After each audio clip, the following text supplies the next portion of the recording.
So I am Paige Plumley, and I did my presentation on fascia.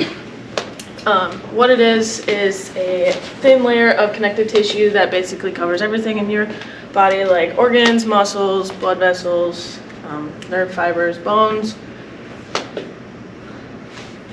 The function of this is basically for protection, and then it also creates sensitivity because there are lots of nerves in there.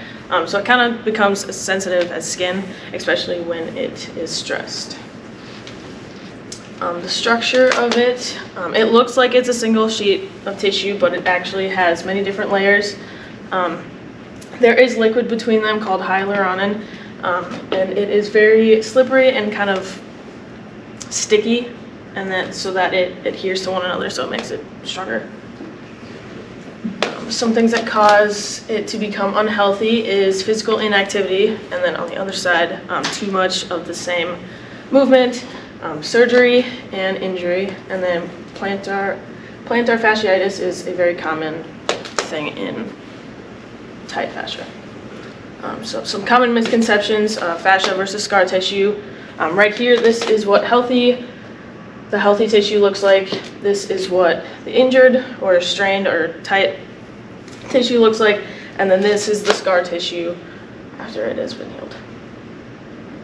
So fascia is usually, if you feel pain in your fascia, it's usually from knots in your muscles, and that can be treated fairly inexpensively with massage and other options.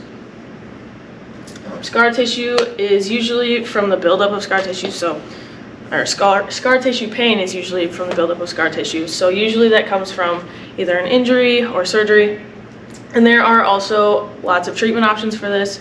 Some can be fairly inexpensive, like massage and other things, but there also are more expensive ones that take an extensive time or extensive process of getting that treatment, like surgery. Then you have to go through all the steps with all of that. So some treatments with that are, the main focus for fascia tightness is to get that to kind of relax and loosen up. There are many pharmaceutical methods, so like pain relievers, injections, other things. You can go through physical therapy. You can use like a TENS unit, or some people call this like scraping or gua sha. So this was the muscle scraping that I was talking about as far as treatment goes. So when you are doing this to someone, it is good that it gets red right there, just because then that shows that it's working and there is blood moving to that muscle to help relieve the strain.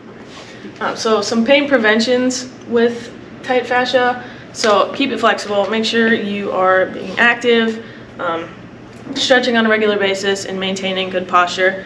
And if you are not maintaining good posture, your shoulders can get rounded, and then that muscle can get really tight.